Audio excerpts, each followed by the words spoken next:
көрсетсін, күнәні жеп көрсетіп, сол жаңағы иманды асыратын істерден алыс болуыңыз, Аллах баршамызға нәсіп етсін. Бұл енді жаңағы қияметтің күніменен дозаққа түсетін хабармен жатқа кіретін сипаттағаннан кейін аяттың соңына қарай Аллах тағала енді ойлануға байланысты аяттарды айта бастайды. Бұл аяттың енді бұл сүренің үшінші бір өзінше бөлімі сияқты. Аллах айтады Құранда: Афала янзуруна илал ибили кайфа хулиқат. Олар түйеге қарамай ма, қалай жаратылған дейді. Біз қазір Құдайдың табиғатына, Құдайдың жаратылысына қарап, ғибраттану деген құлшылықты жоғалтып алдық.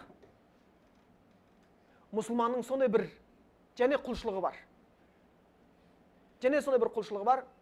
Ол Құран аятында да мұсылманды сипаттағанда: «Аллазина ятафаккаруна фи халқис самауати вал ард». Мұсылмандар аспандар мен жердің жаратылысы туралы пікір жүргізеді, ойланады дейді.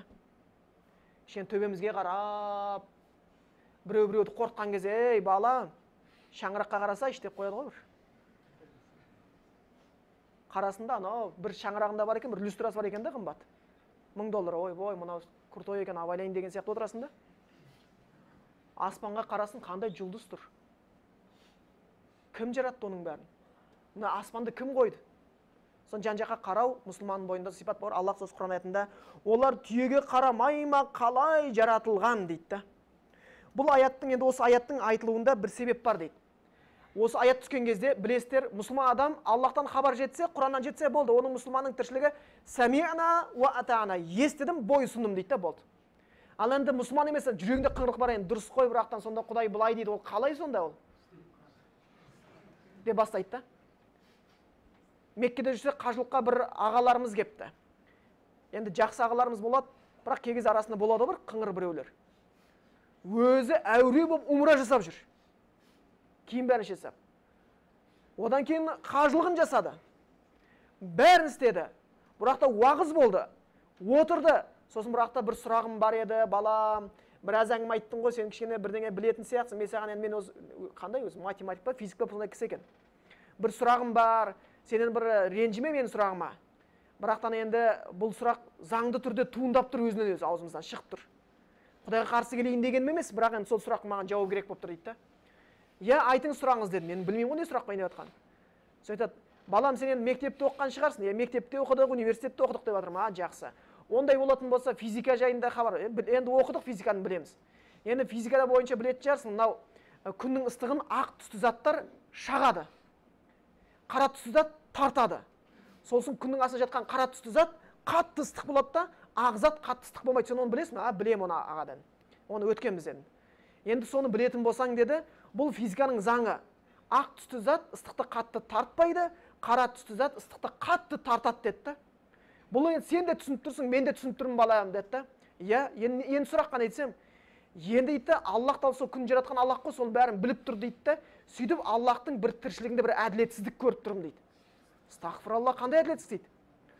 Аллах күн ыстық жерге қап-қара негрлерді жіберіп қойыпты, күн салқын жерге біздерді аппақтар жіберіп қойып дейді. Дұрыс емес қой дейді.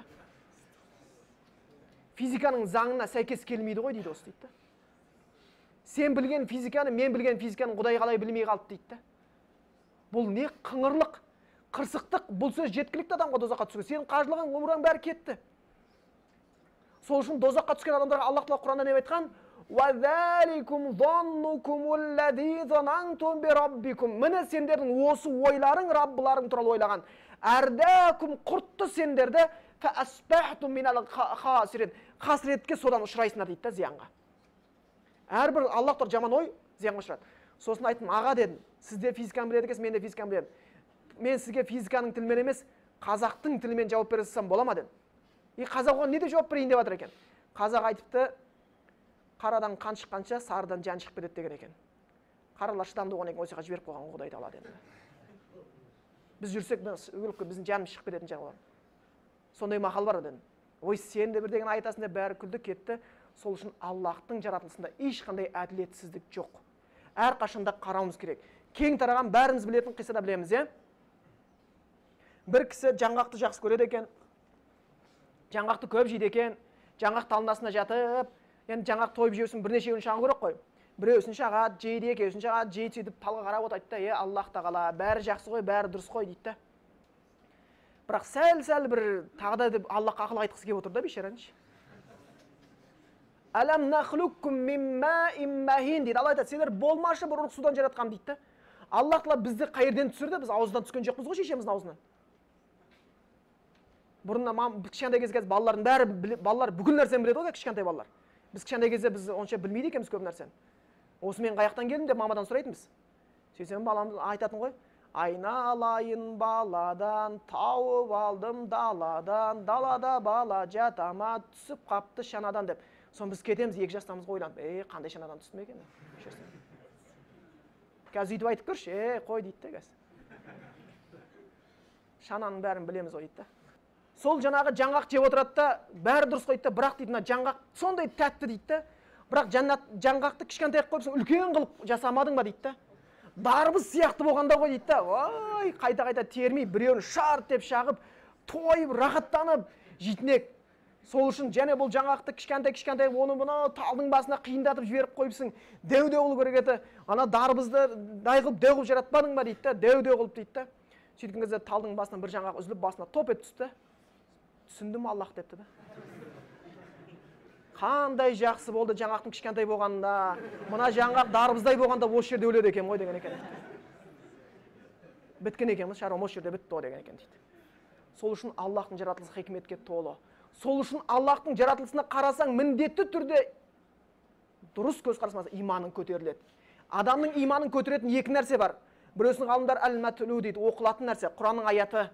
Екінші әл-манзур, қарайтын нәрсе, бұл Құдайдың жаратылысы. Аллах айтып жатыр, түйеге қарамай ма дейді да. Неге түйе келді? Сонда бұл түйенің айтылған себебі бірнеше себебі бар. Арабтарда түйе бірінші көп бақты. Екінші себебі аяттың жоғарысында не деп айтылды? Аллах тағала фиха сурурум марфуа, жәннатта төсеніштер бар, биік, үстіне отырасында жәннаты көтеріліп, Құдайдың саған берген нәрсесін көресің деп айтты. Сонда жаңа кәфірлер айтты, пайғамбар деді. Қалай мінеміз оған деді. Биік аспанда тұрған төсекке қалай мінеміз о біз деді. Қалай мінеміз оған деді. Сонда Аллах айтты дейді. Афала янзуруна илал ибли кайфа хулиқат. Жәннат ұлы зат. Мына деген әшін төменгі зат, дүниенің өзінде үлкен түйе бар, саған мінгізбейді, бірақтан сен үшін шөк десең шөгетті, мінесің ғой. Түйені саған бағындырып қойған, Құдай тағалаға төсекті саған түсіруге қиын болып қаппа деген екен да. Қиын емес Аллах тағалаға ешқандай нәрсе. Ешқандай қиын емес. Бұл бір себеп сол. Екіншіден, арабтардың ең жиі көрген түйесі, малы осы түйе болады. Түйе деген сондай мал. Бір кісі Абдулла ибн Масудқа келіп айтты. Аллах Құранда осы аятта афала янзуруна илал ибли кайфа хулиқат, түйеге қарамай ма қалай жаратқан түйені айтты. Түйеден де таңғалып жарас бар ғой. Піл мысалға аксару уджубатан дейді да, таңғалуға қатты піл ғой дейді да. Піл түйеден де деу ғой дейді да. Неге пілді айтпады дейді да. Сонда Абдулла ибн Масуд айтты, біріншіден пілің депті, арабтар үшін алыс мал депті да, анда-санда көрмесе жиі көре алмайды депті. Екінші пілің депті да, бар болған депті, деу шошқа ғой депті да, бар болған. Еті желінбейді дейді. Деу шошқа дейді ол бар болған. Ал түйені сауасың, мінесің, оның сүтін ішесің, және сені тыңдайды дейді. Бүкіл жыл соның бәрі тұр, жүнін киесің дейді. Сол жаңағы сен тыңдап қойған, соның пайдасы көп. Аллах соны бір саған білсін деп айтқан дейді. Келесі аятында Аллах айтады: "Ва илас самаи кайфа руфиат", аспанға қарамай ма қалай көтерілген дейді. Субханалла, аспан шегі жоқ та. Зерттеп жатырмыз, қандай құдірет, қандай жұлдыз, қандай бір нәрсе, қандай құбылыстар болып жатыр. Бейшара бір адамдар футбол чемпионат мира болайын деп жатыр, футболдан отырады, үйде кіріп алады да, телевизорды көреді, қарап отырады да, бірақ та доп ары кетеді, 11 адам бер жүгірді, 11 адам ары жүгірді. Анау деген түсіндіретін адам деген ойбай кетті, анау деген теуіп алды, аяғына доп жабысып қалған сияқты, қандай керемет айтып еді, бірақ та тепті, келді, десяткаға кіріп кетіп еді. Бүкіл стадион адамдар деп тұрып, беттері боялған, кеткен. Сол күйінде тақиялы періште десе біреу жаңағы арақ ішіп береді, мына Амина апамыз сияқты. Не істеп жатқанын білмей. Мына жақта дикторшы тура бір әйелі егіз бала тапқан сияқты, "О, молодец, Зидан" деп қояды да. Жорға дегенде бір десяткаға кірген допқа болады. Субханалла, доптан қанша есесе ауыр, миллиардтаған жұлдыз аспанда күлге десяткаға кіріп жатқан кезде, Субханаллахты бір рет айтуға жарамай жүр ғой сол соқырлар. Мән кана фи хадихи а'ма Кім бұл дүниеде соқыр болатын болса, Құдайдың құдіретін танудан, фахуа фил ахирати а'ма, ертең ол дүниеде ол соқыр болады, Құдайдың дидарын көруден, жәннаттағы нығметтерді көзге көрсе қуаныш беретін нәрсені көргеннен соқыр болады. Ва адаллу сабила, адасқан бишарасы болады дейді. Аллах Тағала сол иманы көтеру үшін түйеге қарамай ма қалай жаратылған, аспанға қарамай ма қалай көтерілген, ва илал джибали кайфа нусибат, тауға қарамай ма қалай жерге қадалған дейді. Құдайдың құдіретін танығың келсе, тауға шық дейтін қазақта мақал бар, қызық өз. Сондай мақал бар шамдар. Құдайдың құдіретін танығың келсе, тауға шық дейді. Біздер Құдайдың құдіретін тану үшін емес, бірдеңе атып алу үшін, бірдеңе көріп алу үшін, сол үшін ғана шығып жатырмыз да. Құдайдың құдіретін тану үшін шыменде аспанға, жерге, малға, ішіп жатқан, жеп жатқан тамағымызға қарасақ, бұл міндетті иман көтереді екен. Ва илал арди кайфа сутихат, жерге қарамай ма қалай төселген дейді. Бір бедуин болған екен, арабтарда бедуин деген түйе бағатын кісі жүрсе, Құдайға сенеді, 5 уақыт намазын оқиды. Соған бір кісі кепті, айтыпты, осы сен түйе бағасың, жүресің, Құдайға намаз оқисың, Құдайға сенесің бе? Сенем дейді. Ал енді саған жаңа Құдайға сенбейтін адамдар екен, өзінше оққан, тоққанбыз депті. Саған сұрақ, Құдайыңды көзбен көрдің бе депті. Жоқ депті. Көрмесең қалай білесің бар екен депті да. Сөйтсе бедуин айтты, субханаллах, осындай сұрақ бола ма депті да.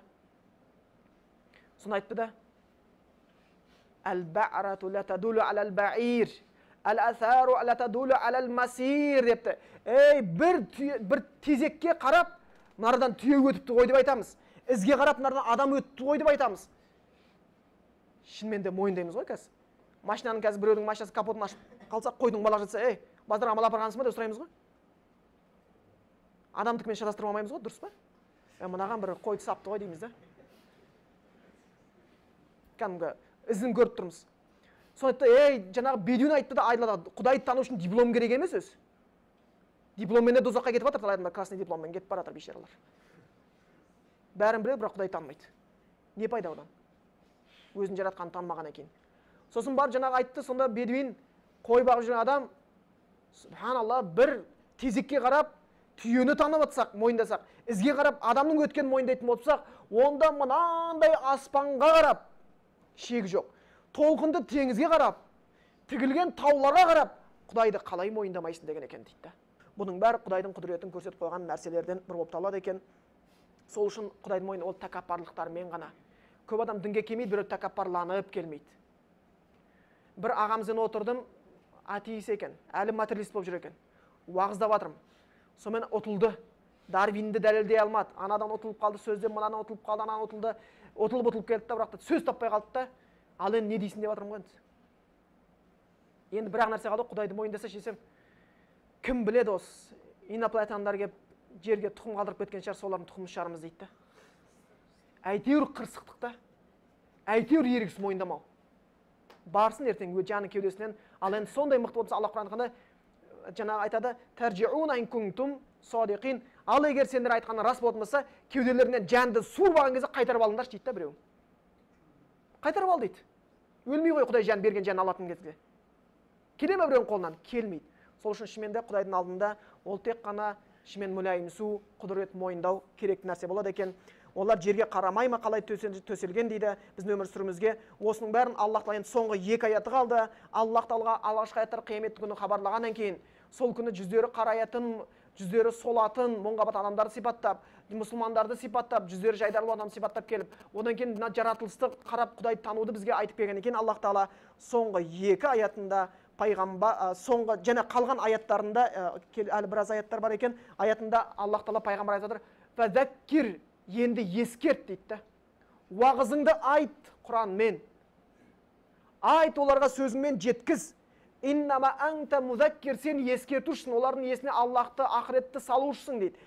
Ласта алейхим бимусайтир, олардың үстіне зорлық жасаушы емессің. Біреуді күштеп дінге кіргізуші емессің.